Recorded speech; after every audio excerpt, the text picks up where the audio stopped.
The summer heat in Charleston was suffocating, the kind that made dress uniforms stick to skin and turned formal ceremonies into endurance tests. The annual Navy Heritage Foundation Gala was in full swing at the historic Magnolia Plantation, where white columns and Spanish moss created the perfect backdrop for honoring fallen heroes. Navy brass mingled with politicians, defense contractors networked with journalists, and everyone pretended the champagne was worth the $200 ticket price. But it was the woman sitting alone at table 12 who caught everyone's attention for all the wrong reasons. She looked like she belonged.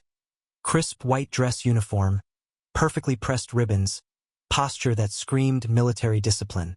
Her auburn hair was pulled back in a regulation bun, and she carried herself with the quiet confidence of someone who'd earned their place in that room. The problem wasn't how she looked. It was what was peeking out from beneath her sleeve. Before we jump back in, tell us where you're tuning in from, and if this story touches you, make sure you're subscribed, because tomorrow, I've saved something extra special for you. Oh my God! Look at that! Whispered Senator Patricia Hawthorne's wife, Eleanor, nudging the woman beside her. She actually got a seal tattoo. How desperate can you get? The tattoo was visible just above her wrist, a traditional Navy SEAL trident, the kind you could get at any tattoo parlor near a naval base for $50 and a fake military ID. The eagle, anchor, and trident were there, but something seemed off about the design. Too clean, too perfect, like it had been copied from a Google image search. That's pathetic, chuckled Commander Brett Morrison, a Navy pilot who'd never seen combat but loved telling war stories at these events. I mean, if you're going to fake being a SEAL, at least make it believable. Look at her. She's maybe 5'6" and 130 pounds soaking wet. The woman's name tag read S. Chun, and according to the guest list, she was listed as Dr. Sarah Chun, Naval Medical Research. Medical personnel weren't uncommon at these events, but something about her seemed different. She moved like water, her eyes constantly scanning the room, never settling on one spot for too long.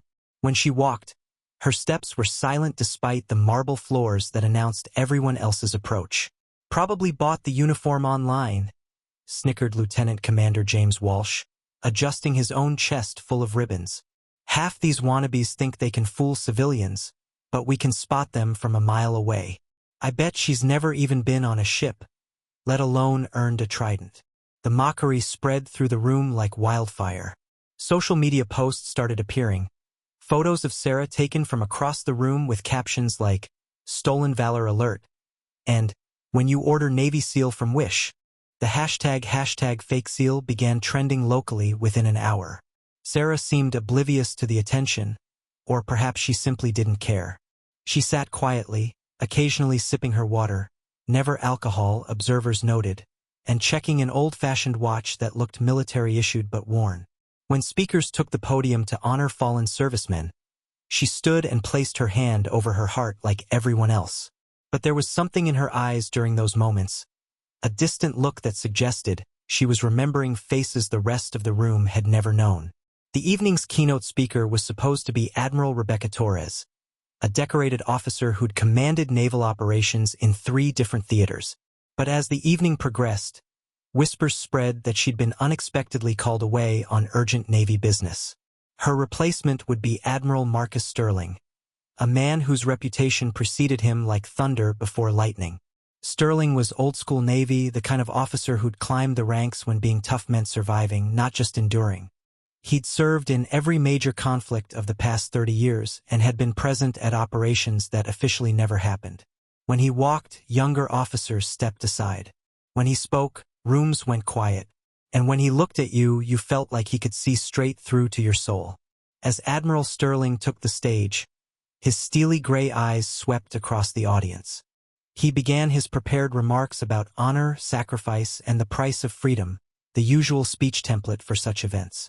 But then, mid-sentence, his gaze fell on table 12. He stopped talking. The entire room fell silent, confused by the sudden pause. Sterling squinted slightly, studying something across the room with the intensity of a man trying to solve a puzzle that had been bothering him for decades. "Ladies and gentlemen," he said slowly, his voice carrying the weight of absolute authority, Would you please excuse me for just one moment? Without explanation, Admiral Sterling stepped down from the podium and began walking directly towards Sarah Chen's table. The crowd parted automatically, conversations stopping mid-sentence as hundreds of pairs of eyes followed his purposeful stride. Sarah looked up as the Admiral approached, and for the first time that evening, her carefully composed expression flickered. Recognition passed between them, not the recognition of a fan meeting a hero, but something deeper, more complex. Something that spoke of shared experiences that couldn't be found in any official record. The Admiral stopped directly in front of her table. The room was so quiet you could hear the air conditioning humming in the background. Everyone leaned forward, expecting him to confront her about the supposedly fake tattoo, to publicly humiliate the woman who dared to impersonate one of America's elite warriors. Instead, Admiral Marcus Sterling, a man who'd never saluted anyone below flag rank in 20 years, came to attention and rendered the most crisp, respectful salute anyone in that room had ever witnessed. "Ma'am," he said, his voice carrying across the silent ballroom like a bell tolling. "It's an honor." The collective gasp from the audience was audible. Phones appeared instantly, recording the moment that would soon break the internet and force everyone who'd mocked Sarah Chen to confront a truth they weren't prepared to understand. That tattoo wasn't fake after all. And the woman wearing it had earned it in ways that would make grown men weep and force the military to rewrite history books that were never supposed to exist. What happened next would shatter everything the room thought they knew about heroism, sacrifice, and the price some people pay to keep others safe. The silence that followed Admiral Sterling's salute stretched like a taut wire ready to snap. Sarah Chen remained seated, her expression unreadable as she looked up at the most decorated officer in the room. The weight of hundreds of stares pressed down on them both, but neither seemed to notice the audience that hung on every breath. "Admiral Sterling," Sarah said quietly, her voice steady despite the magnitude of the moment. She didn't return his salute, couldn't while seated, but the slight nod she gave him carried more respect than any formal military courtesy. The Admiral slowly lowered his hand, his weathered face betraying nothing of the storm brewing behind his eyes. "Dr. Chen, isn't it?" he said, glancing at her name tag with what might have been the ghost of a smile. "Though I suspect that's not the name I knew you by."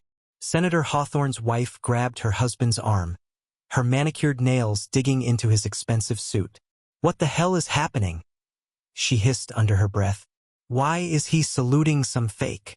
Commander Morrison's face had gone pale, his earlier smugness replaced by dawning horror. He'd been in the Navy long enough to recognize when he'd made a career-ending mistake. Admiral Sterling didn't salute frauds. He didn't acknowledge wannabes. And he certainly didn't show deference to civilians playing dress-up. "Perhaps," Admiral Sterling continued, his voice carrying clearly in the hushed ballroom, "we could speak privately? There are some questions that need addressing." Sarah's jaw tightened almost imperceptibly.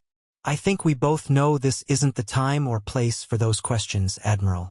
"On the contrary," Sterling replied, his tone becoming more formal, more commanding. "When a ghost appears at a public event wearing decorations that officially don't exist, it becomes exactly the time and place." The crowd pressed closer, smartphones recording every word, every micro-expression. This wasn't just military drama anymore. This was a mystery unfolding in real time, broadcast to the world through a dozen social media feeds. Lieutenant Commander Walsh leaned toward his companion, whispering urgently, "Decorations that don't exist? What the hell does that mean?"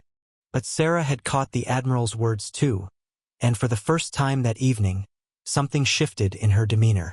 The careful composure cracked slightly, revealing steel underneath. "You want to do this here?" she asked, her voice dropping to a register that carried an edge of warning. "In front of cameras and civilians? You chose to surface here," Sterling replied. "You chose to wear that ink where people could see it. So yes, Dr. Chen, we're going to do this here." The tension between them was electric, a clash of wills that had nothing to do with rank and everything to do with secrets that ran deeper than military protocol. Sarah slowly stood, her movements fluid and controlled, and suddenly her height, or lack thereof, seemed irrelevant. She commanded space like someone accustomed to being the most dangerous person in any room. "Very well," she said, her fingers moving to her left sleeve. "But understand that once this door opens, it can't be closed again." Admiral Sterling nodded grimly. Some doors should never have been closed in the first place. The ballroom held its collective breath as Sarah rolled up her sleeve, revealing not just the trident tattoo that had sparked so much mockery, but the full design that had been hidden beneath the fabric. The trident was there, yes, but it was surrounded by elements that made Commander Morrison's face go white and caused Admiral Sterling to take an involuntary step backward. Etched into her skin with military precision were symbols that didn't belong on any standard Navy SEAL insignia. A skull wearing a crown sat above the trident, flanked by crossed lightning bolts. Below the anchor, barely visible unless you knew what to look for, was a small 13, surrounded by stars that seemed to shimmer with an iridescent quality. "Sweet Jesus," breathed Chief Petty Officer Rodriguez, who'd been quietly observing from a nearby table. "That's not a regular SEAL tat. That's—" He stopped himself, his face going ashen as recognition dawned. Senator Hawthorne finally found his voice. "What is it? What does it mean?" Admiral Sterling's response was measured, each word chosen with the precision of someone defusing a bomb. "It means, Senator, that everything we thought we knew about this evening just changed dramatically." Sarah's smile was sharp as a blade. "The question isn't what it means, Admiral. The question is how many people in this room have clearance to know what it means." The crowd murmured with growing agitation. Phones buzzed with incoming calls as word spread through military channels.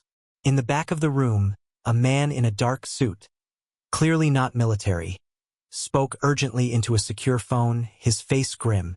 "Ma'am," Admiral Sterling said, his voice now carrying the weight of official command, "I'm going to have to ask you to accompany me.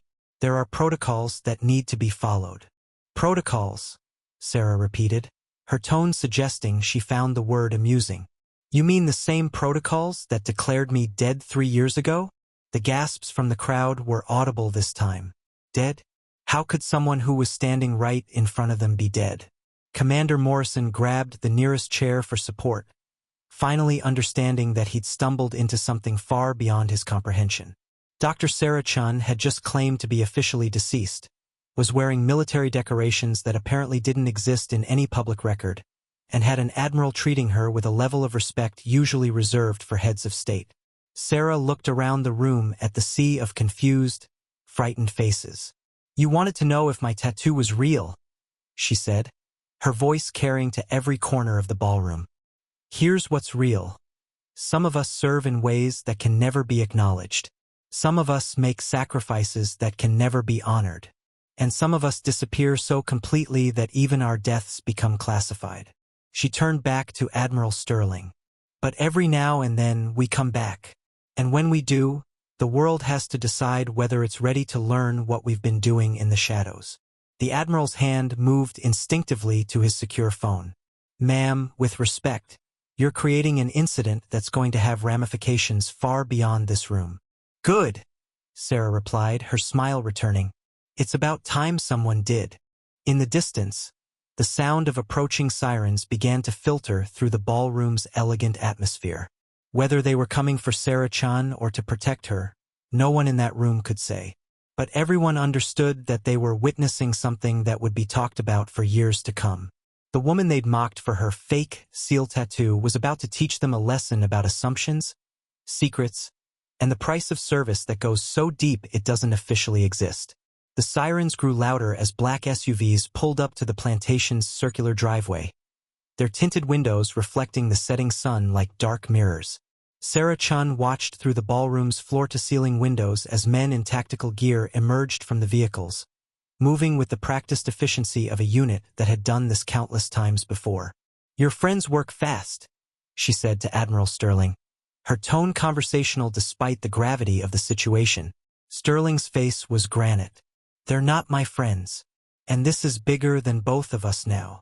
He gestured toward the growing crowd of onlookers, many still recording with their phones despite increasingly frantic attempts by event organizers to discourage them. You've just compromised the most classified program in military history in front of 300 witnesses and a live social media feed. Sarah adjusted her cuffs, the motion revealing more of the intricate tattoo that had started this entire confrontation. Compromised? Or finally brought it into the light where it belongs? The ballroom erupted in nervous chatter as security personnel began filtering through the crowd, politely but firmly asking guests to put away their phones and move toward designated areas. Senator Hawthorne was in animated conversation with his aide, clearly trying to understand what political minefield he'd just stepped into. Commander Morrison had gone completely silent, his earlier bravado replaced by the pale realization that he'd mocked someone whose service record was apparently so classified it didn't officially exist. "Ma'am," Admiral Sterling said, his voice dropping to a tone meant only for her ears. "There are protocols in place for situations like this, people who need to be notified, decisions that have to be made at levels above both our pay grades." "Protocols," Sarah repeated, the word carrying bitter amusement. "Like the protocols that buried Operation Nightfall? Or the ones that declared my entire team Kia when we were still breathing?" The Admiral's composure cracked slightly. "You know I can't discuss operational details in this environment." "Then maybe we shouldn't be in this environment," Sarah replied, her gaze shifting toward the tactical teams now positioning themselves at every exit.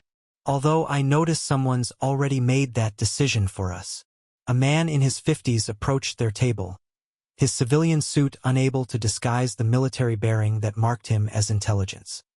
His ID badge was conspicuously absent, and his eyes held the cold calculation of someone accustomed to making problems disappear. "Dr. Chun," he said, his voice carrying no warmth whatsoever. "Agent Marcus Webb, Department of Defense Special Investigations. I need you to come with me immediately." Sarah didn't move. "I wasn't aware the DoD had jurisdiction over Navy Heritage Foundation events."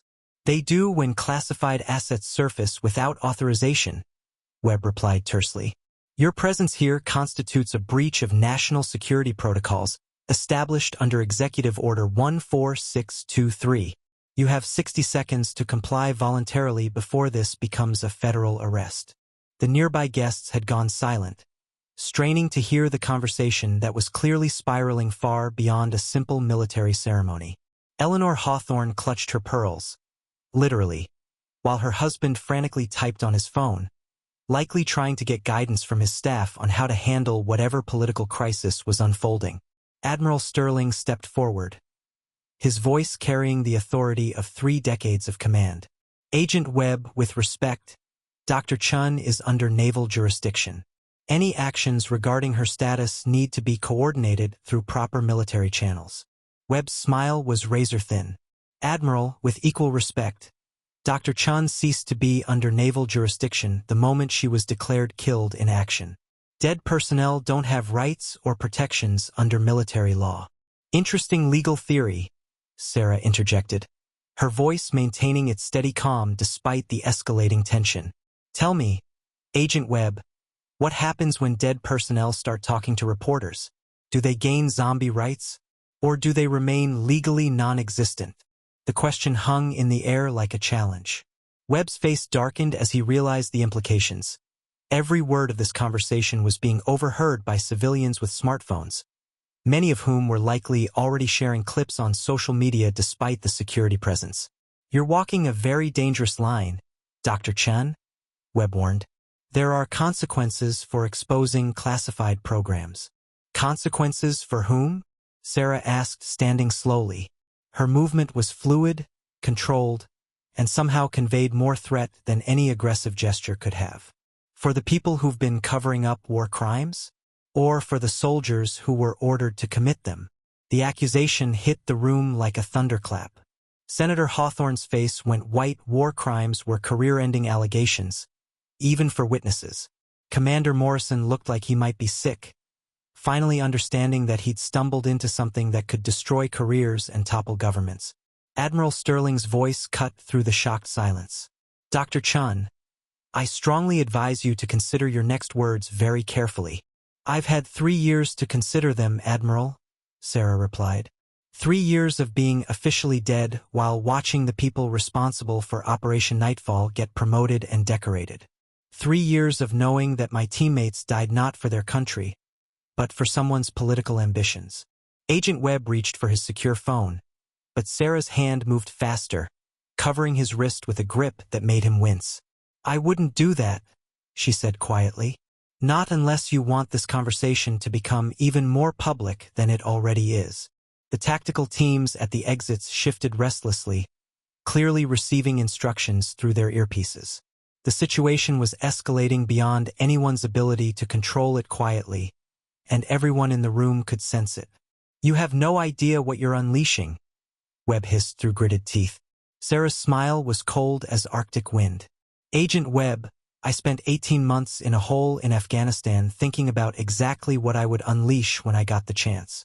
The only question now is whether you want this to happen here, in front of cameras and witnesses, or whether you prefer to have a more private conversation about what really happened to SEAL Team 17. The mention of SEAL Team 17 made Admiral Sterling stiffen visibly. It was clearly a designation that carried weight, something that shouldn't be spoken aloud in mixed company. "That's enough," Sterling said firmly. "Dr. Chun, Agent Webb, this conversation is over. We're taking this discussion to a secure facility where it belongs." "Are we?" Sarah asked, her tone suggesting she had other ideas. "Because I've spent 3 years in secure facilities, Admiral. Facilities that don't officially exist, run by people who don't officially work for the government. I'm not particularly interested in visiting another one." The crowd pressed closer, sensing that something unprecedented was happening. Social media feeds were exploding with clips and theories, hashtags trending as people tried to make sense of what they were witnessing. Agent Webb finally pulled his hand free, massaging his wrist where Sarah's grip had left red marks. "This is your last chance to cooperate voluntarily. And this is your last chance to walk away," Sarah replied. "Because in about 30 seconds, I'm going to start telling these nice people about the real mission parameters for Operation Nightfall. About the village that wasn't supposed to have any survivors. About the orders that came from Washington instead of military command. The threat hung in the air like a sword about to fall." Everyone in earshot held their breath, sensing that they were about to witness either a spectacular collapse of government secrecy or a very public arrest that would raise more questions than it answered. Agent Webb's hand moved toward his jacket, and Sarah's stance shifted almost imperceptibly, her weight balanced on the balls of her feet like a cat ready to spring. The next move would determine whether this confrontation escalated into violence or whether someone would blink first in the most dangerous game of chicken any of them had ever played. The tension shattered when Sarah's phone buzzed with an incoming call. The ringtone, a simple military bugle call, cut through the silence like a knife. She glanced at the screen, and for the first time since the confrontation began, genuine surprise flickered across her features. "Well," she said, answering the call while maintaining eye contact with Agent Webb. "This is unexpected." The voice on the other end was loud enough for those nearby to hear fragments. "Immediate extraction authorized," and "National security priority." Admiral Sterling's face went ashen as he recognized something in the caller's tone that clearly carried significant weight. Sarah listened for 30 seconds, then hung up without saying a word. She looked around the room at the hundreds of faces staring at her, then back at Agent Webb and Admiral Sterling. "Gentlemen, it appears we have a problem," she said calmly. That was Deputy Director Catherine Cross from the Defense Intelligence Agency. "Apparently, my being here tonight wasn't as unauthorized as you thought." Agent Webb's confident demeanor cracked. "That's impossible. All operations involving former Nightfall personnel require interagency coordination." "Unless those operations are already running," Sarah interrupted. "Tell me, Agent Webb, when was the last time you checked the status of Operation Looking Glass?" The code name hit Webb like a physical blow. His hand instinctively moved toward his secure phone, but he stopped himself, clearly aware that any communication he made now would be monitored by multiple agencies. Admiral Sterling stepped forward, his voice tight with control. "Dr. Chun, if Looking Glass is active, then this entire situation just became exponentially more complicated." "Complicated how?" Senator Hawthorne demanded, finally finding his voice. His political instincts were screaming that he was witnessing something that could either make or destroy careers, and he needed to understand which side of the equation he was on. Sarah turned toward the senator with a smile that held no warmth. Complicated because Operation Looking Glass is a counterintelligence operation designed to identify and eliminate security leaks within the defense establishment. And Senator, your presence on the Armed Services Committee makes you a very interesting person to have in the room right now. The senator's face went pale as the implications sank in. If he was witnessing an active counterintelligence operation, every word he said, every reaction he had, was potentially being evaluated for signs of compromise or disloyalty. Commander Morrison, who had been trying to make himself invisible since the confrontation began, found himself under Sarah's scrutiny. Commander, you've been very vocal about my tattoo being fake. Tell me, how exactly did you become such an expert on SEAL insignia? Morrison's mouth opened and closed soundlessly. The question seemed innocent enough, but delivered in the current context, it carried the weight of an accusation. Everyone in the room was suddenly aware that they were being evaluated, that their reactions and knowledge were potentially being catalogued by someone whose very presence suggested layers of deception they couldn't begin to fathom. "This is insane," Eleanor Hawthorne whispered to her husband. "We came here for a charity dinner, not some spy movie." Sarah overheard and turned toward her with a look of genuine sympathy.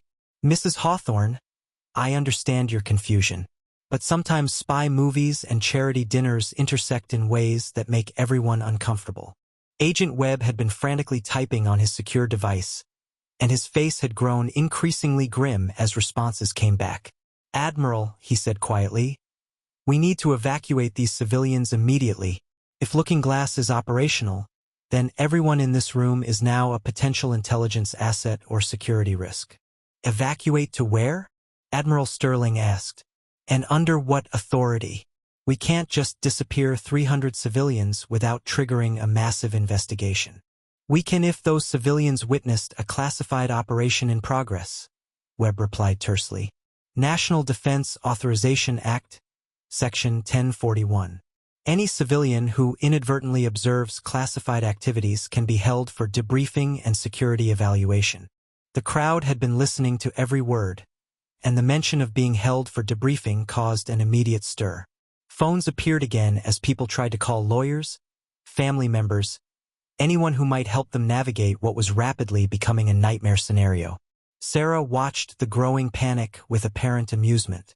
"Agent Webb, you're about to create the exact kind of public incident you were trying to avoid. 300 people disappearing from a charity dinner is going to generate the kind of media attention that makes classified operations very difficult to maintain." "Then what do you suggest?" Webb snapped.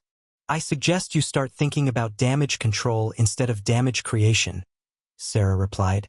"Because in about 5 minutes, this room is going to be swarming with local police, federal agents, and reporters. Your choice is whether you want them finding a cooperative witness or a hostile one." Admiral Sterling's secure phone rang, and his face grew increasingly troubled as he listened to whoever was on the other end. When he hung up, he looked directly at Sarah with a mixture of respect and resignation. "Dr. Chun, I've just been informed that your operational status has been updated. As of 1800 hours today, you've been reactivated under Executive Protocol 7. Your commanding officer is en route." Sarah's eyebrows rose slightly. "Executive Protocol 7? Someone's taking this very seriously. What's Executive Protocol 7? Senator Hawthorne demanded. Admiral Sterling's answer was measured and careful. "It's a provision that allows for the emergency reactivation of personnel whose official status may not reflect their actual capabilities or clearance level. It's typically reserved for situations of extreme national security concern." Agent Webb looked like he'd been punched in the stomach. "If she's been reactivated under EP7, then this entire operation is above my clearance level. I need to contact my superiors immediately." "Good luck with that," Sarah said dryly. "EP7 operations tend to exist in a communication vacuum until they're resolved. Your superiors are probably just now finding out that their authority in this matter has been temporarily suspended." The tactical teams at the exits were clearly receiving new instructions, their posture shifting from containment to protection. Whatever had changed in the last few minutes, it was significant enough to alter the entire nature of the operation. Chief Petty Officer Rodriguez, who had been quietly observing from the sidelines, finally spoke up. "Ma'am, permission to ask a question?" Sarah nodded toward him. "Go ahead, Chief. Are we in danger? I mean, the civilians here. Are they safe?" Sarah's expression softened slightly as she looked around the room at the frightened faces. "Chief, the only danger here is to people who've been lying about what happened to my team. Everyone else is going to have a very interesting story to tell their grandchildren." Outside, the sound of helicopters was becoming audible, growing louder by the minute. Through the windows, additional vehicles could be seen arriving. Not just government SUVs, but news vans and police cruisers responding to reports of a disturbance at the plantation. "It's about to get very crowded in here," Admiral Sterling observed. Sarah checked her watch, the same military-issued timepiece she'd been consulting all evening. "Right on schedule. Admiral, Agent Webb, gentlemen and ladies of the press." She gestured toward the windows where news crews were visible setting up. "Welcome to the most public classified operation in military history." The situation had evolved far beyond anyone's ability to control or contain it. Whatever Sarah Chen's true mission was, it was now unfolding in front of cameras, witnesses, and a growing crowd of federal agents who seemed as confused as everyone else about what exactly they were supposed to be doing. The helicopters descended onto the plantation's manicured lawn like mechanical vultures, their rotor wash sending Spanish moss swaying and forcing the news crews to steady their equipment. Through the ballroom's windows, everyone could see figures in military dress uniforms emerging from the aircraft. Not the tactical gear of Webb's team, but the formal regalia of very senior officers. Sarah watched the arrival with what appeared to be grim satisfaction. "Admiral Sterling, I believe your evening just became significantly more complicated." Sterling was studying the approaching figures through binoculars that had appeared from somewhere in his dress uniform. His face went through a series of expressions: surprise, concern, and finally something approaching dread. "That's General Patricia Blackwood," he said quietly, "chairman of the Joint Chiefs. And behind her," he paused, adjusting the focus, "Deputy Secretary of Defense Harrison." What the hell kind of operation requires the chairman and the deputy SEC-Def to respond personally? Agent Webb had gone completely silent. His earlier confidence evaporated like morning dew. When the Deputy Secretary of Defense personally responds to a situation, it means that whatever's happening has implications far beyond normal intelligence operations. It means careers can be made or destroyed with a single conversation. "The kind of operation that was never supposed to go public," Sarah answered Sterling's rhetorical question. "The kind that involves congressional oversight, international law, and the sort of decisions that presidents have to answer for in history books." Senator Hawthorne grabbed his wife's arm. "Patricia, we need to leave. Now, whatever this is, we don't want to be here when it explodes." But Sarah's voice cut across his whispered urgency. "Senator, I'm afraid leaving isn't an option anymore. You see, your committee allocated the funding for Operation Nightfall. Your signature is on the authorization documents, which makes you either complicit in what happened or a very useful witness to prosecute the people who lied to you." The senator's face went white as paper. "I never authorized anything illegal. Every operation that came before our committee was reviewed for legal compliance by lawyers who were told what conclusions to reach," Sarah interrupted. "Senator, did your committee ever receive after-action reports for Operation Nightfall? Did anyone ever brief you on why an entire SEAL team was declared Kia with no recoverable remains?" The question hung in the air like an indictment. Senator Hawthorne's mouth opened and closed as he tried to formulate an answer that wouldn't incriminate him either way. If he admitted to not receiving proper oversight, he was negligent. If he claimed he had received reports, Sarah could presumably prove they were fabricated. General Blackwood's party had reached the ballroom entrance, and the crowd automatically parted to create a corridor. The general was a woman in her late 50s, compact and intense, with the bearing of someone who had climbed to the top of the military hierarchy through competence rather than politics. Deputy Secretary Harrison was older, silver-haired, with the careful demeanor of a man who had spent decades navigating the treacherous waters between military necessity and political reality. As they approached Sarah's table, the general's eyes swept the room, cataloging faces and assessing the scope of the exposure. Her expression suggested she was calculating how many careers would need to be sacrificed to contain whatever was about to be revealed. "Dr. Chun," General Blackwood said, her voice carrying the absolute authority of her position. "Or should I say, Lieutenant Commander Chun? Your reactivation papers are quite specific about your actual rank and clearance level." A collective gasp ran through the crowd. Lieutenant Commander was a significant rank in the Navy, not something that could be faked or assumed. It implied years of service, specialized training, and responsibilities that didn't align with anyone's perception of the woman they'd been mocking all evening. Sarah stood and came to attention. "General Blackwood, I wasn't expecting personal involvement at this level."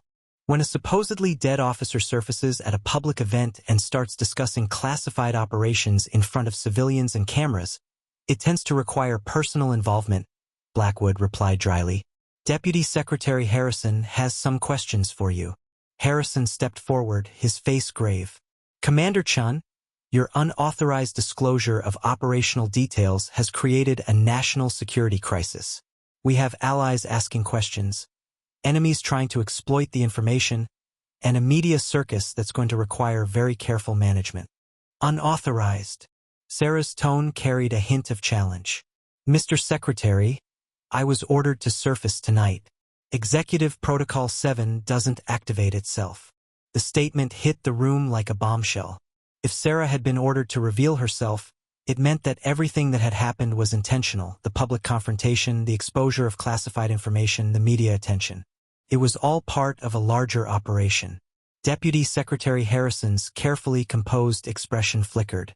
"Commander, your orders were to establish contact and assess the situation. They did not include compromising operational security in front of 300 civilians. My orders were to flush out the remaining conspirators from Operation Nightfall," Sarah replied evenly. "Mission parameters included using any means necessary to force them into the open. I'd say tonight has been remarkably successful in that regard." Agent Webb, who had been silent during the exchange, suddenly stepped forward. "Sir, with respect, I was not informed that this was part of an authorized operation. My team responded to what appeared to be a security breach." "Agent Webb," General Blackwood interrupted, "your team responded exactly as they were supposed to. Your reaction, and the reactions of everyone else in this room, are being carefully evaluated as part of this operation." The implications were staggering. Everyone present, military officers, government officials, civilians, had unknowingly become subjects in an elaborate counterintelligence operation. Their responses, their knowledge, their connections were all being assessed to determine their potential involvement in whatever conspiracy Sarah was trying to expose. Commander Morrison looked like he might faint. "General, ma'am, I had no knowledge of any classified operations. My comments about the tattoo were just what, Commander?" Sarah asked, turning toward him with laser focus. "Just assumptions based on your extensive knowledge of special operations? Just coincidental expertise in identifying authentic SEAL insignia? Tell me, Commander, how many other supposedly fake tattoos have you identified at military events?" Morrison's silence was deafening. The question implied that his ability to spot authentic special operations indicators might not be as innocent as it appeared. Eleanor Hawthorne clutched her husband's arm. "This is insane. We're civilians. We don't know anything about military operations." Deputy Secretary Harrison's attention shifted to them. "Mrs. Hawthorne, your husband sits on the Senate Armed Services Committee. Your social circle includes defense contractors, military officers, and intelligence officials. Your knowledge of military operations may be more extensive than you realize." Senator Hawthorne found his voice. "Mr. Secretary, I've served on that committee for 8 years. I've never heard of Operation Nightfall or any SEAL team being declared Kia without remains. If there was a cover-up, I wasn't part of it." Senator, General Blackwood said carefully, that's exactly what we're here to determine. Outside, the media presence was growing exponentially. News helicopters circled overhead, and reporters were setting up broadcast positions across the plantation grounds. Whatever was happening inside the ballroom was clearly being treated as a major breaking story by news organizations across the country. Sarah watched the circus through the windows with apparent satisfaction. General, Deputy Secretary, I think it's time to decide whether you want this conversation to continue in public or whether you're ready to address the real issues that brought me here tonight. General Blackwood's jaw tightened. Commander Chun, you've created a situation that's going to require congressional hearings, Inspector General investigations, and international diplomatic explanations. I hope whatever you're trying to accomplish is worth that cost. Sarah's smile was sharp as a blade. General, 5 good sailors died because of Operation Nightfall. Their families were told they were heroes who died serving their country. They deserve to know that their sons and daughters actually died because someone decided that political expedience was more important than military ethics. The accusation hung in the air like an indictment of everyone present who held positions of authority. The room had gone completely silent, everyone understanding that they were witnessing either the exposure of a massive government conspiracy or the destruction of a military officer's career. The next words spoken would determine which direction the story would take, and everyone present would have to live with the consequences of what was revealed. Preparing and narrating this story took us a lot of time, so if you are enjoying it, subscribe to our channel. It means a lot to us. Now back to the story. General Blackwood's expression hardened as she processed Sarah's accusation. The mention of 5 dead sailors wasn't just an emotional appeal. It was a specific number that suggested detailed knowledge of casualties that should have been classified at the highest levels. Commander Chun, she said slowly, you're making very serious allegations. Before we proceed, I need to understand exactly what evidence you believe you possess regarding Operation Nightfall. Sarah reached into her jacket pocket, a movement that caused every security officer in the room to tense. But instead of a weapon, she produced a small metal object that glinted in the ballroom's crystal chandelier light. A military dog tag, worn and blood-stained. This belonged to Petty Officer First Class Marcus Rodriguez, she said, holding up the tag so the room could see it. Not Chief Rodriguez over there, she nodded toward the man who had spoken earlier, but a different Rodriguez. Marcus was 23 years old, engaged to be married, and he died in a village outside Kandahar because our intelligence was deliberately falsified. Chief Petty Officer Rodriguez stepped closer, his face pale. Ma'am, I knew Marcus. He was assigned to SEAL Team 17. His family was told he died in a helicopter crash. Mechanical failure. There was no helicopter crash, Sarah replied, her voice carrying the weight of absolute certainty. There was an ambush that happened because someone in Washington needed that village to disappear, and they were willing to sacrifice a SEAL team to make it happen. Deputy Secretary Harrison's face had gone ashen. Commander, those are extremely serious accusations that can be proven, Sarah interrupted, producing a second item from her jacket. This time it was a small digital device about the size of a thumb drive. Helmet cam footage from that night. Audio recordings of the briefings where we were given false intelligence. Communications intercepts showing that our position was deliberately compromised. The room erupted in murmurs as the implications sank in. If Sarah possessed actual evidence of American servicemen being deliberately sent into an ambush, it would constitute one of the most serious military scandals in modern history. Agent Webb found his voice. Commander, possession of classified materials by unauthorized personnel is a federal crime. Agent Webb, General Blackwood cut him off sharply. I think we're well beyond discussions of unauthorized possession at this point. She turned back to Sarah. Commander, assuming your evidence is authentic, why surface now? Why expose this in such a public manner? Sarah's laugh held no humor. General, I've spent 3 years trying to work through proper channels. I've contacted inspector generals, congressional oversight committees, and military justice offices. Every inquiry was buried, every investigation was shut down, and every person I trusted with this information either disappeared or had their careers destroyed. Senator Hawthorne stepped forward, his political instincts finally overriding his fear. Commander, if you contacted congressional oversight, there should be records. My committee handles all special operations funding. Senator, Sarah interrupted, your committee was told that Operation Nightfall was a standard counterterrorism mission that ended in a helicopter malfunction. The real mission parameters were never disclosed to Congress. The village we were sent to destroy wasn't a terrorist stronghold. It was a CIA black site where interrogations were being conducted outside the Geneva Convention. The accusation hit the room like a physical blow.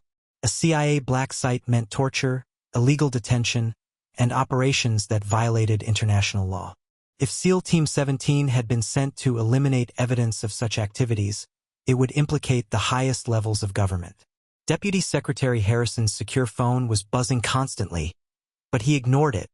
His full attention focused on Sarah. Commander, you're alleging a conspiracy that would involve multiple agencies and cabinet-level officials.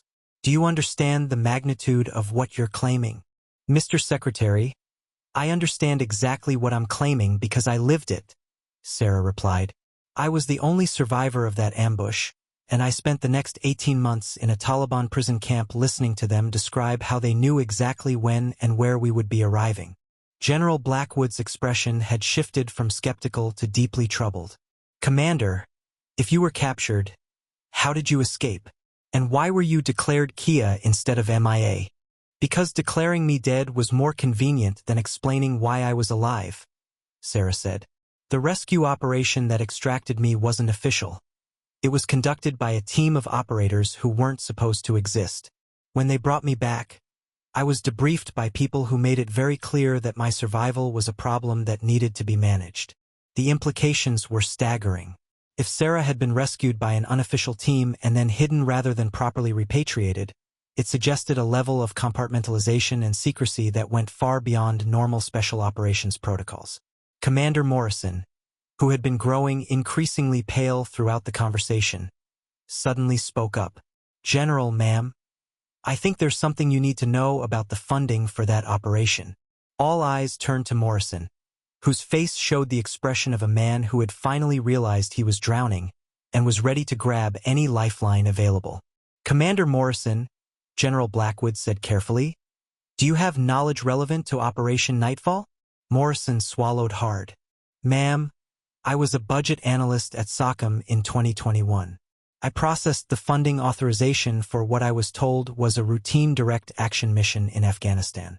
The funding came through unusual channels, not through normal special operations accounts, but through a discretionary intelligence fund that I'd never seen used for SEAL operations. Sarah turned toward Morrison with newfound interest. What made the funding unusual, Commander? The authorization bypassed normal oversight requirements, Morrison replied, his voice growing stronger as he realized his information might be valuable rather than incriminating. It was approved under emergency provisions that are typically reserved for time-sensitive intelligence operations, not direct action missions. Deputy Secretary Harrison was frantically typing on his secure device, presumably checking records that might corroborate Morrison's account. His face grew increasingly troubled as he read whatever responses he was receiving. General, he said quietly, I'm getting reports that suggest Commander Morrison's account may be accurate. The funding authorization for Nightfall did come through non-standard channels. Eleanor Hawthorne, who had been silent throughout most of the exchange, suddenly stepped forward. Excuse me, but I have a question that might be relevant. General Blackwood looked surprised but nodded for her to continue. My husband serves on the Armed Services Committee, but I work for the Government Accountability Office, Eleanor said. We've been conducting a review of special operations funding irregularities, and we've identified several operations from 2021 that were funded through the same discretionary intelligence account Commander Morrison mentioned. The room went dead silent. The Government Accountability Office was Congress's watchdog agency, responsible for investigating government waste, fraud, and abuse.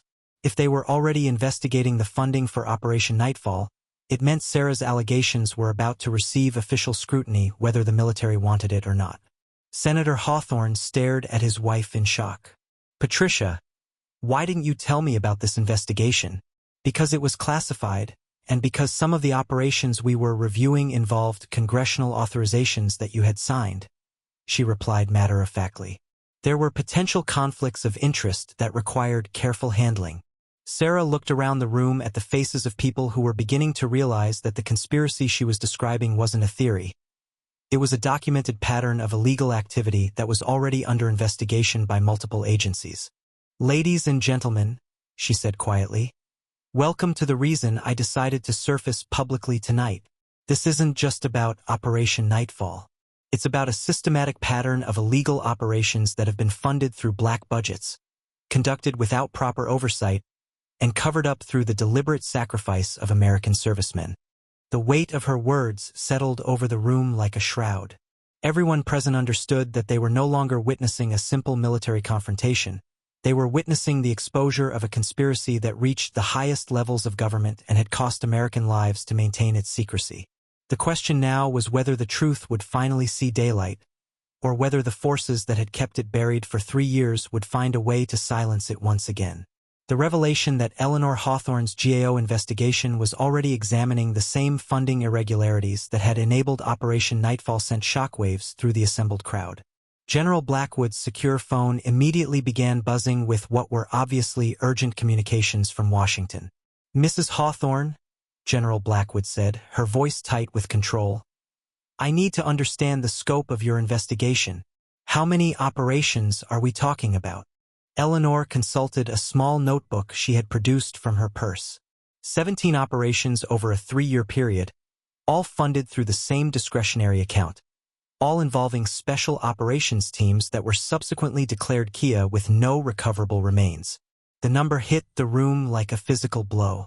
17 operations meant potentially dozens of dead servicemen, all killed under circumstances that were now suspect.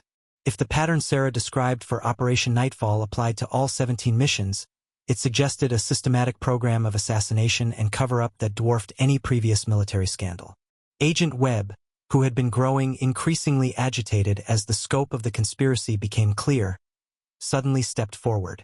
General, I need to make something clear. My agency was not aware of any ongoing GAO investigation into these operations.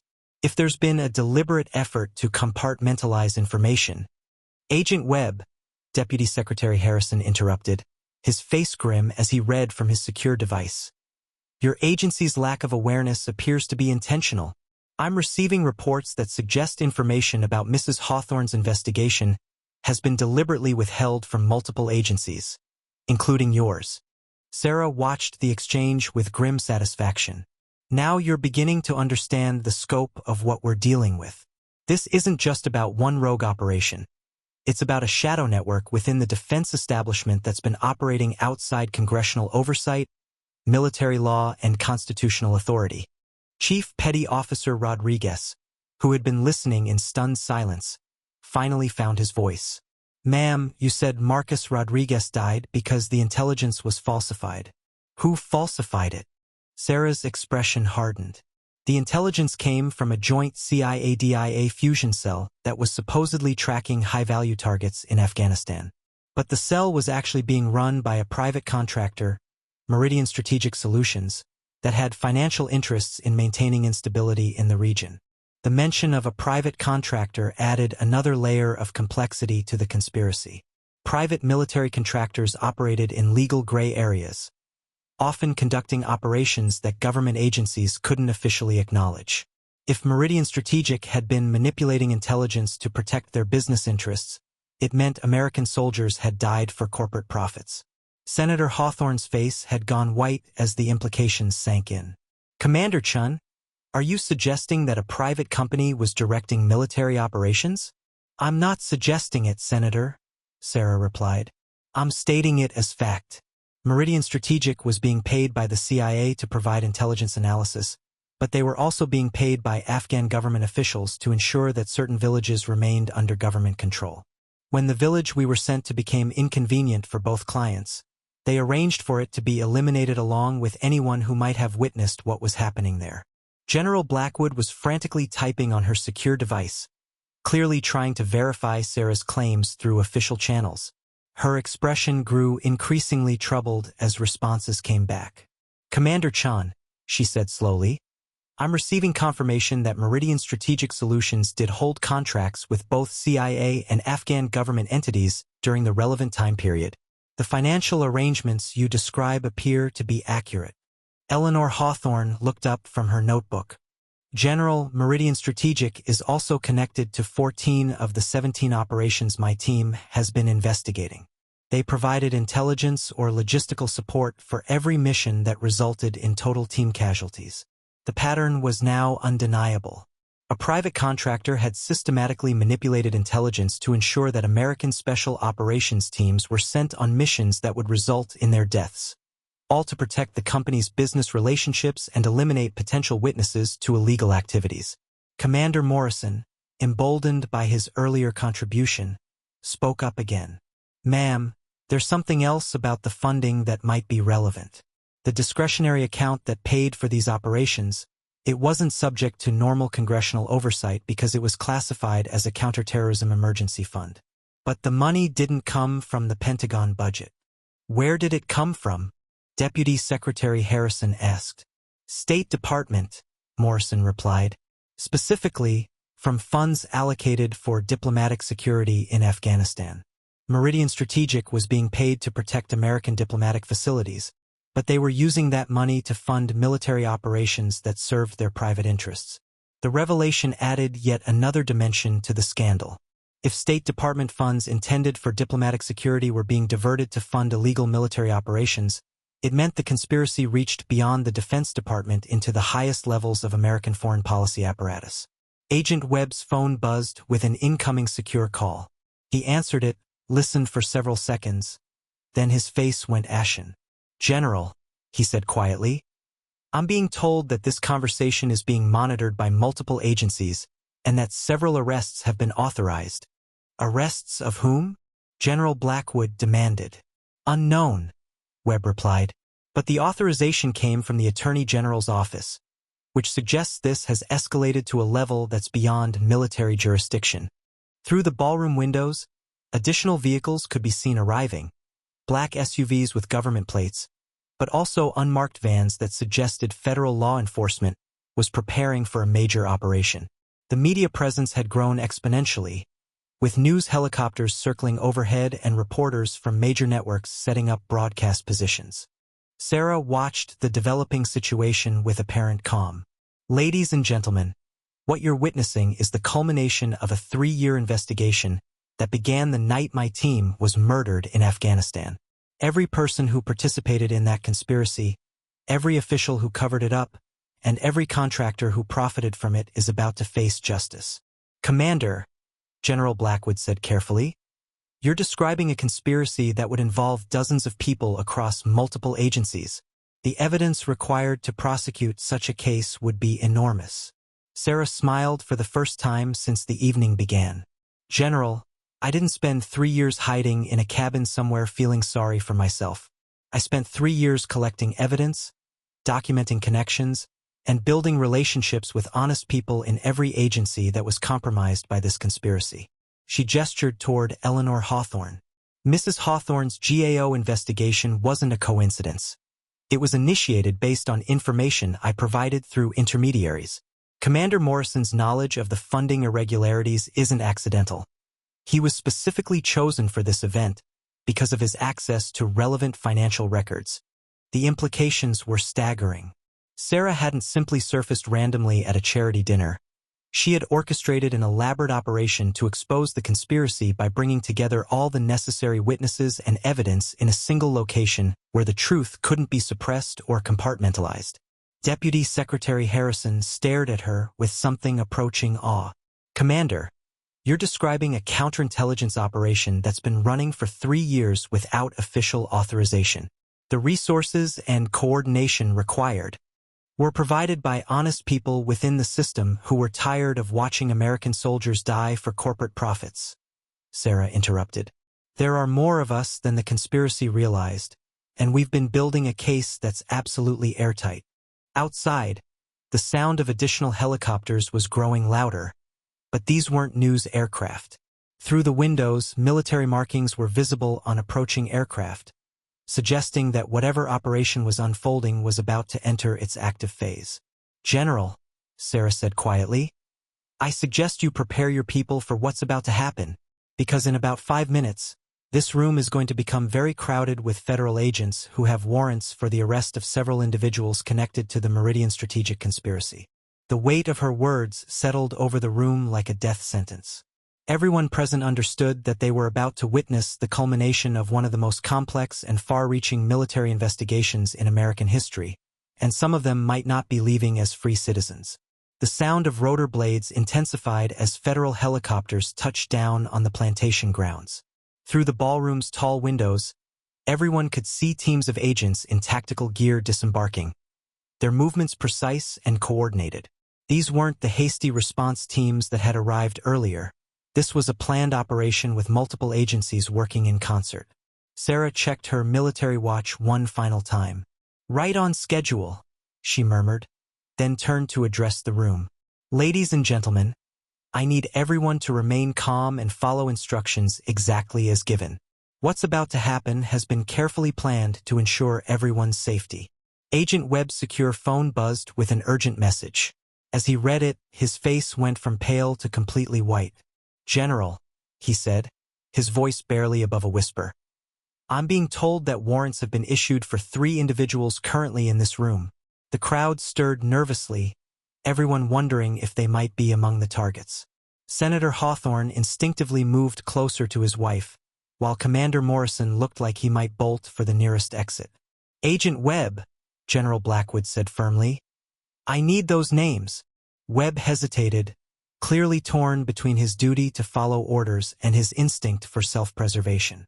"Ma'am, the warrants are sealed, but I'm authorized to tell you that they relate to conspiracy, racketeering, and accessory to murder charges in connection with the Meridian strategic investigation." Deputy Secretary Harrison's secure device chimed with an incoming priority message. As he read it, his expression shifted from concern to something approaching relief. "General, I'm receiving confirmation that this operation has been authorized at the highest levels. The President has been briefed, and congressional leadership has been notified." The mention of presidential involvement sent another wave of murmurs through the crowd.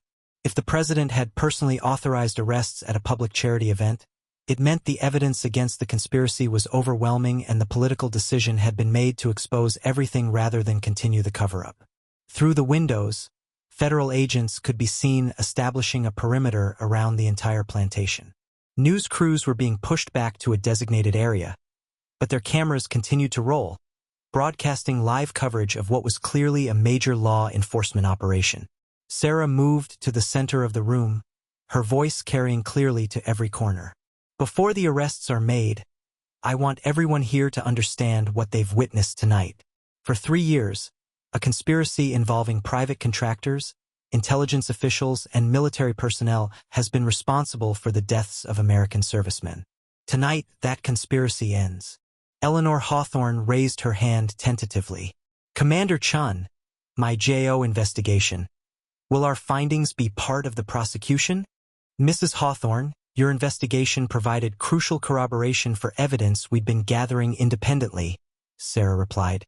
"Your team's financial analysis proved the money trail that connects Meridian Strategic to each of the 17 operations we investigated." Chief Petty Officer Rodriguez stepped forward. "Ma'am, you mentioned that Marcus Rodriguez and the others deserved to have their families know the truth. Will that happen now?" Sarah's expression softened. "Chief, one of the first actions following tonight's arrests will be meetings with the families of every serviceman who died in these operations. They'll be told the truth about how their loved ones died, and they'll receive the full military honors that were denied them by the cover-up." The ballroom doors opened as federal agents entered in organized teams. Leading them was a woman in her 40s wearing an FBI windbreaker, her badge clearly visible. She moved with the confident authority of someone executing a well-rehearsed plan. "Ladies and gentlemen," the FBI agent announced, "I'm Special Agent Maria Santos, and I'm here to execute federal arrest warrants in connection with Operation Meridian Reckoning. I need everyone to remain in place while we identify and apprehend specific individuals. Agent Santos approached the group near Sarah's table, consulting a tablet that presumably contained photos and information about her targets. Her first stop was Agent Webb, who had been growing increasingly agitated as the federal presence expanded. "Agent Marcus Webb," she said formally, "you're under arrest for conspiracy to commit murder, racketeering, and obstruction of justice in connection with your involvement in covering up the Meridian Strategic Conspiracy." Webb's face crumpled as the reality hit him. "I was following orders," he protested as Santos cuffed him. "I had no knowledge of the broader conspiracy." "Agent Webb," Santos interrupted, "your communications with Meridian strategic personnel have been under surveillance for 18 months. Your knowledge of the conspiracy is well documented." The crowd watched in stunned silence as Webb was led away. The revelation that his communications had been monitored for over a year suggested that the investigation Sarah had described was far more extensive than anyone had realized. Agent Santos consulted her tablet again, then approached a man who had been standing quietly near the back of the room throughout the evening. He was middle-aged, unremarkable in appearance, wearing a simple business suit that had allowed him to blend in with the crowd of defense contractors and government officials. "Dr. Richard Castellanos," Santos said, "you're under arrest for conspiracy to commit murder, fraud, and violations of the Foreign Corrupt Practices Act in your capacity as Director of Operations for Meridian Strategic Solutions." The crowd gasped as they realized that one of the principal architects of the conspiracy had been present in the room all evening, presumably monitoring the situation and reporting back to his superiors. Castellanos offered no resistance as he was cuffed, his face showing the resigned expression of a man who had known this day would eventually come. Senator Hawthorne stepped forward, his political instincts overriding his fear. "Agent Santos, will there be additional arrests beyond those made tonight?" Santos paused in her work to address the senator. "Sir, tonight's arrests are part of a coordinated operation involving multiple agencies. Additional arrests are being made simultaneously at locations across the country. By morning, we expect to have arrested approximately 30 individuals connected to the Meridian conspiracy." The scope of the operation was staggering. 30 arrests suggested a network of corruption that reached far beyond what anyone in the room had imagined. It meant that the conspiracy Sarah had exposed involved not just a few rogue operators, but a systematic program of illegal activity that had infiltrated multiple levels of the defense and intelligence establishments. Commander Morrison, who had been growing increasingly nervous as the arrests proceeded, suddenly spoke up. "Agent Santos, ma'am, I provided information about the funding irregularities. Will I be?" "Commander Morrison," Santos replied, "your cooperation with the investigation has been noted and appreciated. You're not among tonight's arrestees." The relief on Morrison's face was visible to everyone in the room. His decision to speak up about the unusual funding arrangements had apparently protected him from prosecution and possibly saved his career. Agent Santos made one final check of her tablet, then turned to address the room. "Ladies and gentlemen, the arrest portion of tonight's operation is complete. However, everyone present will be asked to provide statements to federal investigators over the coming days. Your cooperation is appreciated and expected."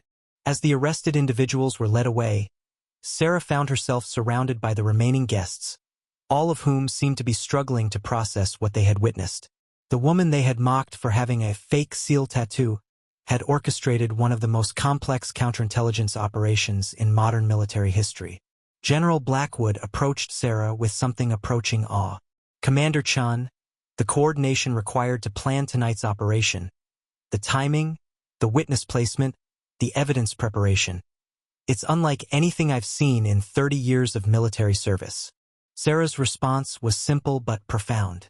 "General, when American soldiers are murdered by their own government, extraordinary measures become necessary.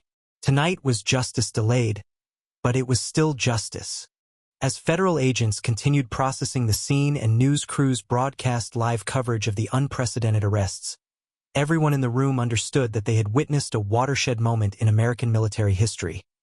The night when the shadows finally gave up their secrets and the truth, however painful, was finally allowed to see daylight.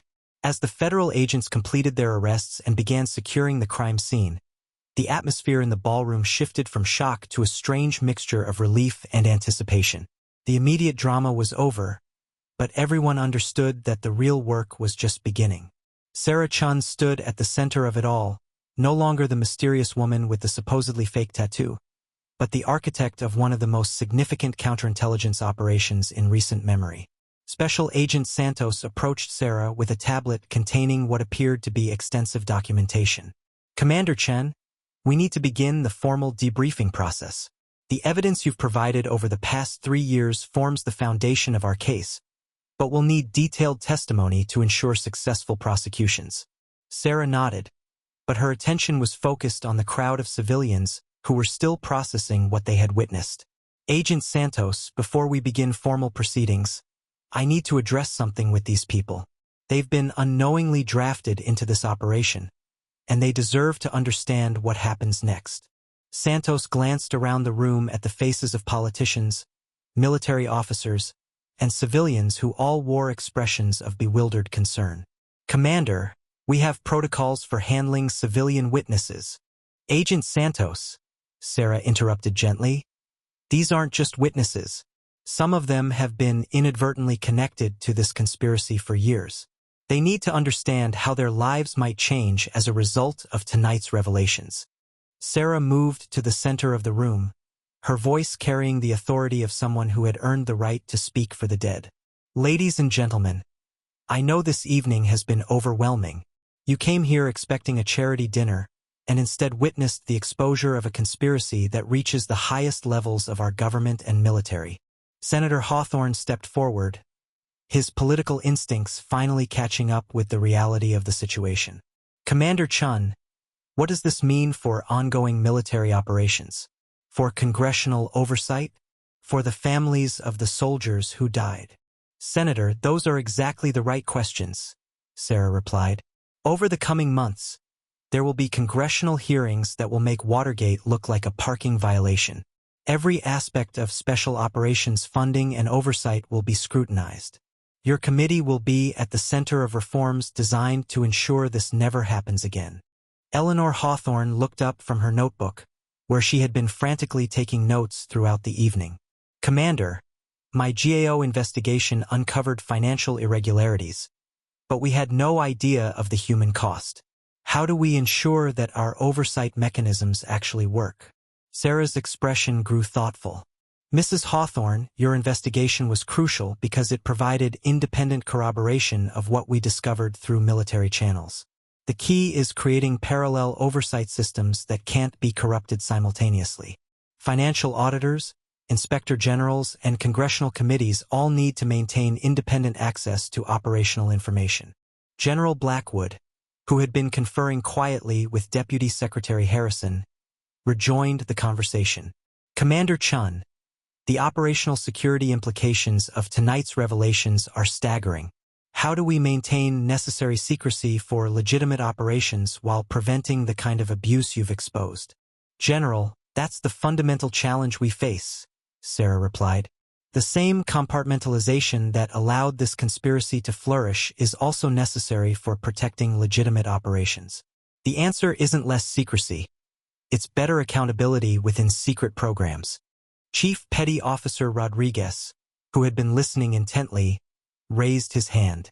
"Ma'am, you mentioned that the families of the soldiers who died will finally learn the truth.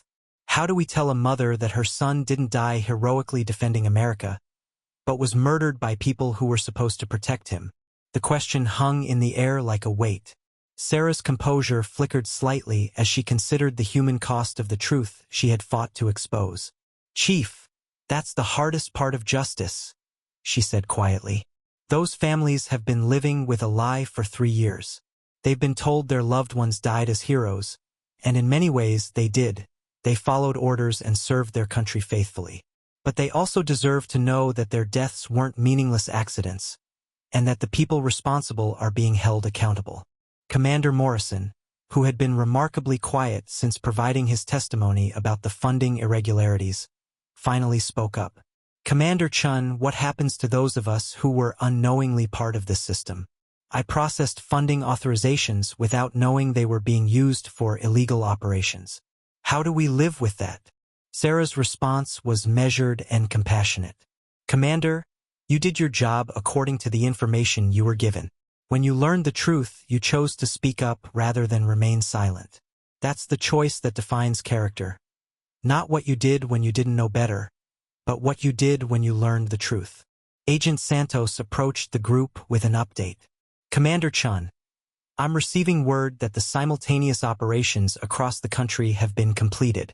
28 arrests have been made, including several high-ranking officials at Meridian Strategic and 2 CIA personnel who were directly involved in intelligence manipulation. The scope of the arrests sent another wave of murmurs through the crowd. 28 people meant that the conspiracy had tentacles reaching far beyond what anyone had imagined. It suggested years of systematic corruption that had infected multiple agencies and private contractors. Deputy Secretary Harrison's secure device chimed with what was obviously a high-priority message. As he read it, his expression shifted to something approaching relief mixed with apprehension. General, Commander Chun, he said, I'm receiving word that the President will be addressing the nation tomorrow evening regarding tonight's arrests and the broader investigation into defense contractor abuse.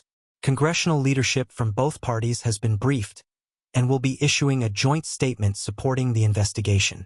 The political implications were enormous. Bipartisan congressional support meant that the investigation would continue regardless of political changes in Washington. Presidential involvement meant that the full resources of the federal government would be committed to prosecuting the conspiracy and reforming the systems that had allowed it to flourish. Sarah looked around the room at the faces of people whose lives had been forever changed by a single evening. Ladies and gentlemen, what happened tonight was necessary, but it was also painful. You've learned that institutions you trusted were corrupted, that people you respected were criminals, and that the system designed to protect America was being used to murder Americans. She paused, letting the weight of her words settle over the room. But you've also learned that the system can correct itself when honest people choose to act. Mrs. Hawthorne's investigation, Commander Morrison's testimony, Chief Rodriguez's willingness to remember his fallen comrade. These actions by ordinary people made tonight's justice possible. Special Agent Santos consulted her tablet one final time. Commander Chen, we're ready to begin the formal debriefing process.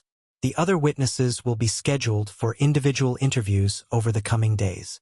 As federal agents began organizing the crowd for systematic debriefing, Sarah took one last look around the ballroom where her 3-year mission had finally reached its culmination. The elegant setting seemed surreal after everything that had been revealed, but perhaps that was fitting. The corruption she had exposed had hidden behind similar facades of respectability and patriotism.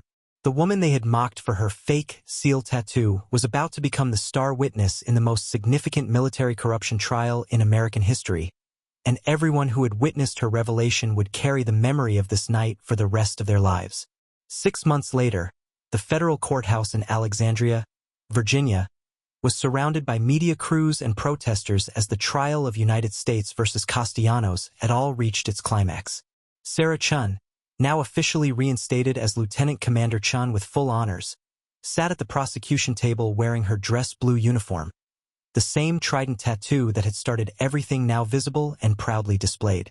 The courtroom was packed beyond capacity, with overflow crowds watching on closed-circuit television in adjacent rooms. The case had become a national obsession, with daily coverage dissecting every piece of evidence and testimony. The prosecution had methodically built their case over months of testimony, but today was the moment everyone had been waiting for. Sarah's final testimony about the night her team died. U.S. Attorney Jennifer Walsh stood before the jury, her voice carrying the weight of justice delayed but not denied.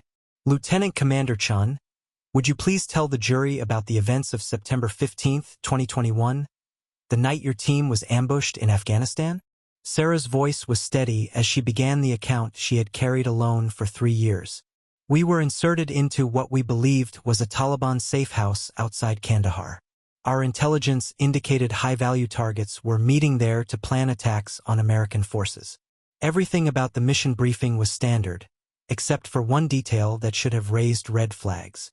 She paused, looking directly at Dr. Richard Castellanos, who sat at the defendant's table, his face impassive despite the damning testimony. The intelligence came with an unusual caveat. We were told that any structure in the target area should be considered hostile and destroyed, regardless of who was inside. That's not standard rules of engagement for a capture mission, but we were told it came from the highest levels of command. U.S. Attorney Walsh approached the evidence table. Lieutenant Commander, I'm showing you Prosecution Exhibit 127, a communication intercept from September 14, 2021. Can you identify this? Sarah studied the document, her jaw tightening slightly. This is a conversation between Dr. Castellanos and an Afghan government official named Abdul Rashid. In it, they discuss the need to eliminate the witnesses at what they call the facility. And what was the facility, Lieutenant Commander? It was a CIA black site where enhanced interrogations, torture, were being conducted on captured Taliban leaders. The information being extracted wasn't about terrorist plots. It was about opium trafficking routes that were interfering with business relationships between Meridian strategic and corrupt Afghan officials. The courtroom erupted in murmurs before Judge Patricia Morrison called for order. The revelation that American soldiers had died to protect a torture site that was being used to gather intelligence for private corporate interests represented a new low in military corruption. Defense Attorney Robert Hayes rose for cross-examination. His strategy clearly focused on undermining Sarah's credibility rather than disputing the facts. Lieutenant Commander Chen, isn't it true that you spent 18 months in Taliban captivity before allegedly escaping? It's not allegedly, counselor. I was held prisoner for 18 months before being rescued by an unofficial extraction team. And during those 18 months, did your captors attempt to indoctrinate you? To turn you against your own country? Sarah's response was ice cold. Counselor, my captors didn't need to turn me against my country. Learning that my own government had sent me and my team to die for corporate profits accomplished that quite effectively. The defense attorney pressed on, clearly uncomfortable with the direction of his questioning. Lieutenant Commander, you claim to have evidence of a vast conspiracy, but isn't it possible that your traumatic experiences have affected your perception of events? Sarah leaned forward slightly, her voice carrying the authority of someone who had earned her credibility through blood and sacrifice. Mr. Hayes, the evidence speaks for itself. Financial records, communication intercepts, witness testimony from 14 separate sources. None of that came from my perception. It came from 3 years of methodical investigation by federal agents, congressional auditors, and military investigators. U.S. Attorney Walsh rose for redirect. Lieutenant Commander, what happened to the other members of your team that night? Sarah's composure finally cracked slightly as she honored her fallen comrades. Petty Officer Rodriguez was killed instantly by sniper fire from positions that our briefing said would be clear. Petty Officer Jackson died trying to reach the wounded. Chief Williams held our position for 40 minutes against overwhelming fire while calling for extraction that never came. Petty Officers Martinez and Thompson died in the final assault when our ammunition ran out. And why did extraction never arrive? Because Meridian Strategic had provided false coordinates to our support teams. They wanted to ensure that no one survived who could report what we found at that site. The testimony continued for another hour, with Sarah methodically documenting how the conspiracy had operated, how evidence had been falsified, and how the cover-up had been maintained through intimidation and murder. When she finally stepped down from the witness stand, there wasn't a dry eye in the courtroom. During the lunch recess, Sarah found herself approached by an elderly woman she didn't recognize. The woman's face was etched with grief but also with a fierce determination. Commander Chan, the woman said quietly, I'm Maria Rodriguez, Marcus's mother. I wanted to thank you for telling the truth about how my son died. Sarah felt the weight of 3 years of carrying secrets finally begin to lift. Mrs. Rodriguez, your son was a hero. He followed orders and served his country faithfully. The fact that those orders came from criminals doesn't diminish his service or his sacrifice. Will it make a difference? Mrs. Rodriguez asked. Will this trial prevent other mothers from losing their sons to lies? Sarah's response carried the conviction of someone who had sacrificed everything for this moment. Mrs. Rodriguez, that's exactly why we're here. Your son's death, and the deaths of all the others, will mean something if we can ensure this never happens again. That afternoon, the jury deliberated for only 3 hours before returning guilty verdicts on all counts against all defendants. Dr. Castellanos received life in prison without the possibility of parole. Agent Webb received 25 years. The sentences sent a clear message that betraying American servicemen would be met with the full force of justice. As Sarah left the courthouse that evening, she was surrounded by reporters asking about her plans for the future. Her response was simple but profound. I'm returning to active duty. The Navy has offered me a position developing new oversight protocols for special operations. My job now is to ensure that what happened to my team never happens to anyone else's. The woman they had once mocked for her fake seal tattoo had become the architect of military justice reform, and her testimony had exposed corruption that reached the highest levels of government. But more importantly, she had ensured that 5 good sailors would finally be remembered not as victims of mechanical failure, but as heroes who died because they trusted their government to tell them the truth. The trial was over, but Sarah Chen's real mission, preventing future betrayals of American servicemen, was just beginning. 2 years after the trial that shook the American defense establishment to its core, Lieutenant Commander Sarah Chun stood in a conference room at the Pentagon, briefing a joint committee of congressional leaders and military officials on the implementation of the Chun protocols, the comprehensive oversight reforms that had emerged from the Meridian strategic scandal. The woman who had once been declared dead now commanded respect from the highest levels of government. Her uniform bore new ribbons, the Distinguished Service Medal, the Navy Commendation Medal with Combat V, and most significantly, a completely new decoration created specifically to honor her unique service. The Medal for Exceptional Courage in Defense of Military Ethics. Ladies and gentlemen, Sarah addressed the assembled officials. 2 years ago, we exposed a conspiracy that cost American lives and corrupted our most sacred trust, the bond between a nation and its warriors. Today, I'm here to report that the reforms we implemented have fundamentally changed how special operations are conducted, funded, and overseen. Senator Hawthorne, now chairman of the Armed Services Committee following his re-election on a platform of military reform, leaned forward with interest. Commander Chun, can you give us specific metrics on how the new protocols have affected operations? Sarah activated a presentation display behind her.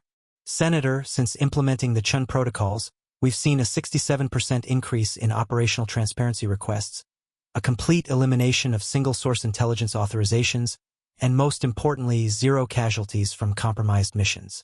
The statistics were impressive, but Sarah knew the real victory was in the cultural change that had swept through the special operations community.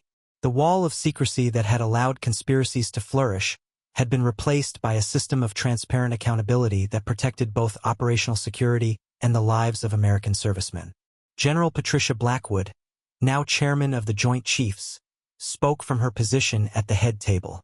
Commander Chun, the President has asked me to discuss a new role with you. The National Defense Authorization Act includes funding for a new position, Director of Special Operations Ethics and Oversight. The position reports directly to the Secretary of Defense and has authority over all special operations funding and mission authorization. The offer represented the pinnacle of military reform career, but Sarah's response surprised everyone in the room. General, I'm honored by the offer, but I need to discuss something with this committee that affects my decision. She moved to a second presentation slide, this one showing a photograph of a simple building complex in rural Virginia. 6 months ago, we broke ground on the Marcus Rodriguez Memorial Training Center. It's a facility dedicated to training the next generation of special operations personnel, not just in tactics and weapons, but in ethics, accountability, and the moral courage to question orders that don't serve American interests. Eleanor Hawthorne, now serving as Deputy Director of the GAO, smiled as she recognized the significance of the facility. Commander, you're choosing education over administration. Mrs. Hawthorne, I've learned that lasting change comes from shaping minds, not just writing policies, Sarah replied. The young sailors, soldiers, and Marines who train at the Rodriguez Center will carry the lessons we learned from this tragedy throughout their careers. They'll be the generation that ensures nothing like Meridian Strategic ever happens again. Chief Petty Officer Rodriguez, now promoted to Senior Chief and serving as Sarah's deputy in developing the new training protocols, stood from his position in the gallery. "Ma'am, permission to speak?" Sarah nodded. "Of course, Senior Chief. Ma'am, my nephew Marcus would have been 26 today. His mother asked me to tell you that she's proud to have his name on a facility that will protect other mothers' sons from what happened to him." The emotional weight of the moment settled over the room. Everyone present understood that they were witnessing not just the conclusion of a corruption investigation, but the beginning of a new era in American military ethics. Deputy Secretary Harrison, who had survived the scandal by cooperating fully with investigators, addressed Sarah directly. "Commander Chun, your decision to focus on training rather than taking a political appointment. It's exactly the kind of principled leadership this department needs more of." Sarah's response carried the wisdom of someone who had seen the cost of compromised principles. "Mr. Secretary, I've learned that the most important battles aren't fought with weapons. They're fought with ideas, values, and the courage to stand up for what's right even when it's difficult." As the briefing concluded, Sarah found herself approached by a young Navy lieutenant who had been observing from the back of the room. The officer's earnest expression reminded Sarah of herself years earlier, before Afghanistan, before the conspiracy, before she learned how easily good intentions could be corrupted. "Ma'am," the lieutenant said, "I'm reporting to SEAL training next month. What advice would you give to someone just starting their special operations career?" Sarah's answer was simple but profound. "Lieutenant, remember that your oath is to the Constitution, not to any individual or organization. When you're asked to do something that doesn't feel right, trust that instinct. The courage to ask questions isn't insubordination. It's the highest form of loyalty." 6 months later, the Marcus Rodriguez Memorial Training Center opened with a ceremony attended by military leaders, congressional officials, and the families of the 17 servicemen who had died in Meridian Strategic Operations. Sarah, now holding the rank of commander and serving as the center's director, delivered the dedication speech. "We gather today not to mourn the dead, but to honor them by ensuring their sacrifice was not in vain," she told the assembled crowd. "Every sailor, soldier, and Marine who trains here will learn not just how to fight for their country, but how to think for their country. They'll understand that following orders is important, but following conscience is essential." As the ceremony concluded, Sarah walked among the families of the fallen, listening to their stories, sharing their grief, and promising that their loved ones would be remembered not as victims, but as catalysts for change. The woman they had once mocked for her fake SEAL tattoo had become something more important than a decorated officer or a government official. She had become a guardian of military ethics, ensuring that future generations of American warriors would serve with honor, integrity, and the moral courage to question authority when necessary. The tattoo on her arm, once dismissed as fraudulent, now served as a permanent reminder that some truths are worth any sacrifice to reveal, and that the highest form of patriotism is holding your country accountable to its highest ideals. In the end, Sarah Chun had done more than expose a conspiracy.